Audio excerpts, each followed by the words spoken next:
وگرنہ اسلام کی روح سے یہ بڑی مصیبت ہے کہ ہم یہ ایویں جو جذبات میں آ کر شادیاں کرتے ہیں، بعد میں وہی نسلیں پیدا ہوتی ہیں جہالت والی۔ بھائی جو ماں باپ جاہل ہوں گے تو نسلیں بھی جاہل ہی پیدا ہوں گی نا۔ اس وقت افساد اور ٹریجڈی کیوں ہے؟ بھائی حیرت ہوتی ہے، بندہ 30 سال کا ہے، 50 کا ہے، 60 کا ہے، پڑھے لکھے ہیں، ٹیچر ہیں، پی ایچ ڈی ہیں، جو بھی ہیں، ڈاکٹر جو بھی ہے، لیکن دین کا ابھی تک دین ہے کہ کس چیز کا نام ہے دین، ابھی تو اس کی سمجھ نہیں ہے، اور پڑھنا نہیں آتا۔ اب ان کے بچے کیسے ہوں گے؟ ہم دعوت دیتے کہ مسلمان زوال میں ہے، پھر یہ بھائی وہ کھیپ ہم نے تیار کی، وہ نسل، وہ جنریشن وہ ہے ہی نہیں ہمارے سامنے، ایٹومیٹک، جو سمجھ لے کہ بنایا ایک مسلمان، کون سا مطلوب، جو قرآن کا مطلوب، مومن جس کو اقبال کہتا ہے، وہ بنایا ہونا چاہیے تھا، تب جا کر ہمیں ایک ایج لگتی، وہ اس پروگرام کے لیے تیار ہو جاتے۔ لیکن یہاں سے جو ہے ایک 30 سال کا بندہ ہے، ایک لڑکی ہے اور لڑکا ہے، ان کو پتہ ہی نہیں، ان کو اس وقت کون سی تربیت ہے، اور تربیت کرتے کرتے وہ جب 30 سال کا بندہ پہنچ جاتا ہے، پھر جو دنیاوی ذمہ داریاں ہیں شادیوں کے بعد کی، ان کو وہ کون سی تربیت لیں گے؟ تربیت کی ایک ایج ہوتی ہے، ایک سٹیج ہوتی ہے، سمجھ رہے ہیں؟ 20 سال ہے، 25 سال سے پہلے ہے، اس جو اسٹوڈنٹ لائف ہے، شادی سے پہلے جس بندے نے، جس لڑکے اور لڑکی نے مقصد کو سمجھ لیا، اس کے بعد جو یو ٹرن ہو جاتا ہے، زوال شروع ہو جاتا ہے۔ اور اس وقت جو سب سے زیادہ جو ضرورت ہے وہ کس چیز کی ہے؟ کہ ہم شادی سے پہلے ہی مقصد کو سمجھ لیں اور اس بندے کا انتخاب کریں کہ جو دین کے ان تقاضوں کو پورا کرتا ہو۔ نماز روزہ کرائٹیریا نہیں ہے، ہم دین کی بات کر رہے ہیں کہ نماز اور روزہ کی فلسفی کیا، وہ جو روح ہے وہ اگر ہے تو ٹھیک، اگر نہیں ہے کوئی ضرورت نہیں ہے۔ ہم مقصد لوگ جب جڑیں گے نا تو کوئی انقلاب برپا ہوگا، کوئی بات بنے گی۔ اب بیوی کے پاس نالج ہے، بندہ مرد جو ہے وہ بالکل اس کا ذہن کسی اور کی طرف، وہ گاڑی چلے گی۔ بیوی ہے وہ ان پڑھ ہے اور مرد ہے اس کے پاس کچھ نالج ہے، کوئی مقصد ہے، وہ گاڑی بھی نہیں چلے گی نا۔ دونوں کا اب یہ گاڑی چلے گی نا، بات سمجھ رہے ہیں؟ جو دونوں ہو ٹھوس علمی بنیاد پر کوئی کسی مقصد کو سمجھتے ہو، ٹھیک ہے؟ تو یہ چیزیں ذہن میں رکھیں، اور پھر انتخاب میں پھر عمروں کا کوئی تقاضا نہیں ہوگا۔ فار ایگزامپل میں با مقصد ہوں، میں اپنے آپ کو با مقصد سمجھتا ہوں اگر، تو پھر میں انتخاب کے ذمہ نہ شکلیں دیکھنی ہے، نہ عمریں دیکھنی ہے، نہ خاندان دیکھنا ہے، نہ مال دیکھنا ہے، نہ حسن و جمال دیکھنا ہے۔ ہاں با مقصد ہے، نصب العین ہے، تو پھر اس کا نہ خاندان میٹر کرے گا، نہ اس کی عمر میٹر کرے گی، نہ اس کا حسن و جمال میٹر کرے گا۔ کلیئر ہے نا؟ اکثر و بیشتر یہاں پر جو ہے وہ غلطی ہو جاتی ہے ہم سے، اکثر و بیشتر پہچان نہیں پاتے کسی کو۔ ایک ایسا لڑکی ایک ایسے لڑکے کے ساتھ جو ہے شادی کرتی ہے تو بعد میں مصیبت ہی ثابت ہوتا ہے۔ چلو مان لیں کہ بھائی ٹھیک ہے، اس کی جو زندگی چلی ہے، ہوا ہو جدھر کی چلو تم ادھر کو، سب کچھ ہے، گاڑی ہے، بنگلہ ہے، جو بھی ہے، لیکن جس مقصد کے لیے ہم دنیا میں آئے وہ تو گیا، اور یقین نہ ہو تو پھر موت کے فرشتے کو ان کا انتظار کرو، پھر دیکھتے ہیں کہ کیسے جھٹکا لگتا ہے۔ جب موت کا فرشتہ دروازہ کھٹکھٹاتا ہے نا، تب پتہ چلتا ہے کہ ہم کہاں تھے اور کہاں جا رہے ہیں۔ اس لیے ہم اس سے پہلے کریں گے، حادثے سے پہلے ہم یقین کر لیں کہ اپنے آپ کو انوالو نہ کریں ایسے 2 نمبر لوگوں کے ساتھ، یا ایسے لوگوں کے ساتھ جن کی زندگی کا کوئی مقصد نہیں ہے، وہ ضائع ہی ہے نا۔ مطلب میرے سامنے 2 آپشن ہیں، ایک بالکل وہی ہے ہوا کے ساتھ چلنے والا، ایک با مقصد ہے لیکن اس کے جو ہے مال کم ہے، حسن جمال کم ہے، یہ چیزیں کم ہے، ٹھیک ہے، لیکن ہم کس کا انتخاب کریں؟ اگر واقعی مجھے دین کی سمجھ آئی ہو تو میرا انتخاب وہی ہوگا جو با مقصد ہے، چاہے وہ کسے باشد، چاہے وہ مالی اعتبار سے، خاندان کے اعتبار سے، حسن جمال کے اعتبار سے، کیسا بھی ہو۔ اسی طرح لڑکیوں کا معاملہ ہے کہ پھر میں اکثر و بیشتر میں نے کہیں لکھا بھی تھا پہلے، اور میں کہتا ہوں کہ جب لڑکیاں طلاق دینا شروع کر دیں گی لڑکوں کو، مردوں کو، تو انقلاب آ ہی جائے گا خود ہی۔ اب یہاں پہ رشتے ہوتے ہیں اور ایسا جاتے ہیں جیسے جانور کو پرکھتے ہیں نا، ویٹ کتنا ہے، شکل کیسی ہے، خاندانی ہے، کون سی نسل ہے، یہ کہ وہ لڑکے کو کیوں نہیں دیکھا جاتا؟ یہ فالٹ کس کا ہے؟ لڑکیوں کا ہے نا۔ ایسا سے کمتری، آبجیکٹ، اپنے آپ کو آبجیکٹ مان لیا، میں کوئی چیز ہے لڑکی، انہوں نے مان لیا، تو تب جا کر ان کو دیکھا جاتا ہے لڑکی کیسی ہے، پھر کیا بھائی یہ شکلیں دیکھنی ہے۔ لڑکیاں جو ہے یہ معیار سیٹ کریں کہ جب کوئی رشتہ ہے بتائے کہ بھائی لڑکا کیا کرتا ہے، اچھا یہ تو ہمیں معلوم ہے، اس کا مطلب یہ کچھ نہیں کرتا۔ اگر لڑکا ان لوگوں کو واقف نہ ہو، یا وہ لوگ اس لڑکے سے واقف نہ ہو، اس کو کوئی تعارف نہ، گمنام ہے، اس کا مطلب وہ کچھ بھی نہیں کرتا۔ اور جو بندہ ایکٹیو ہو، عملی طور پر دین کو سمجھتا ہو، مانتا ہو، تو سب کو جانتے ہیں، سب اس کو جانیں گے کہ نہیں جانا، ہاں یہ بندہ اس کا نام سنا ہے، یہ دیکھا تھا، یہ کوئی کام کر رہا ہے وغیرہ وغیرہ، اس کا تعارف دینے کی کوئی ضرورت، چلو مان لے گمنام بھی ہوتے ہیں اتنا جو بھی ہے۔ بہرحال لڑکی یہ معیار رکھے کہ اس معیار پر لڑکا ہے تو ٹھیک ہے، اگر نہیں ہے تو جواب ہونا چاہیے انکار والا کہ نہیں ہم نہیں کرتے۔ ہاں سوچیں گے سمجھیں گے، بھائی 30 سال میں تم نے نہیں سوچا، آپ کا کون سا خاک تم نے سوچنا اور سمجھنا اور پڑھنا اور پڑھانا ہے، تربیت کرنی ہے، وہ سمپل سی بات ہے۔ 25-30 سال کا بندہ کیا سمجھے گا پھر، وہ بھی شادی کے بعد، اور نفقہ، ذمہ داری، نوکری، پیسہ یہ کرے گا، اب اس نے جو ہے وہ اپنی تربیت کرنی ہے، کچھ بھی نہیں کرے گا۔ تو یہ لڑکی کے لیے بھی کوئی جو ہے وہ اس چیز کے چکر میں نہ پڑے، یا اس معیار میں کہ لڑکا جو ہے وہ سنگل ہو تب جا کر، وہ سنگل کو 2 نمبر ہی ہوگا تو 2 نمبر کے ساتھ شادی کرنی ہے۔ جیسے میں نے کہا لڑکے کے لیے جو با مقصد اپنے آپ کو کہتا ہے کہ میں با مقصد ہوں، میرا ایک مقصد ہے، وہ پھر لڑکی کے نہ عمر دیکھے گا، نہ جمال دیکھے گا، نہ خاندان دیکھے گا، وہ دیکھے کہ نہیں با مقصد ہے، بات ختم، چاہے وہ 50 سال کی ہے، 40 کی ہے، 30 کی ہے یا 20 کی ہے، کوئی مسئلہ نہیں۔ اسی طریقے سے لڑکی یہ معیار فٹ کرے کہ جو بھی با مقصد ہے، چاہے اس کی 1 بیوی ہو، 2 ہوں، 3 ہوں، اگر چوتھی کی بھی گنجائش ہے تو اس کے ساتھ کر لے۔ اب یہ میں کہہ رہا ہوں وہ اوپر والا وہ لیول، کیونکہ اوپر سے نیچے کی طرف آنا ہے نا، بات سمجھ رہے؟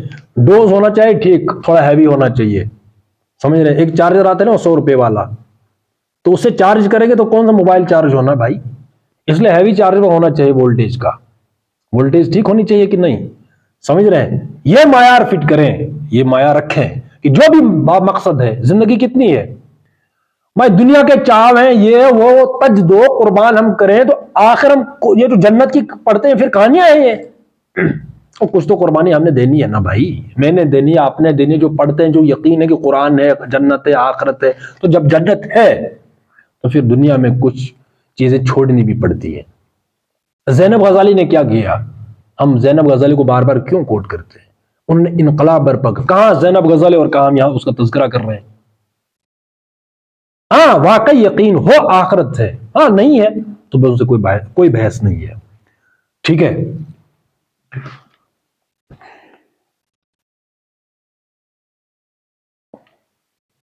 تو ہم یہ کہہ رہے تھے، یہ جو ہم نے پڑھا 155 کا یہ حاشیہ، تو یہ مال جمال کی وہ اس وقت جو بھی قبائلی سسٹم تھا، اس وجہ سے ان سے شادیاں کرتے تھے، تو جب شادی مال اور جمال سے کی تو جو انسان ہے، جو لڑکی ہے، جو عورت ہے، اس میں کیا ہی رکھا ہے پھر؟ سمپل ہے نا، ہم نے انسان سے شادی کرنی تھی، اس کے حسن و جمال سے کرنی تھی کہ مال سے کرنی تھی؟ تو جس سے شادی کی ہے تو میں نے مال سے شادی کی، تو میرا مال ہی سب کچھ ہے نا، میں نے اس کو حسن و جمال، تو جب تک حسن و جمال ہے تب تک تو کشش رکھتی ہے، حسن و جمال اترا تو وہ انسان کی ویلیو ختم۔ اس لیے قرآن نے کہا ما طاب لکم من النساء، کہ جو تمہیں پسند ہے، محبت ہے، پسند ہے، ٹھیک ہے، اس کو بنیاد بنا کر جو ہے وہ شادی جب ہوگی تو وہ بھی علمی سطح پر، اب یہ بار بار آئے گا، علم کا ٹچ نہ ہو، مقصد نہ ہو، تو یہ سب چیزیں جو ہیں وہ لایانی ہے، سمجھ رہے ہیں؟ انشاءاللہ اسے آگے ہم پڑھتے ہیں 156 کا کل۔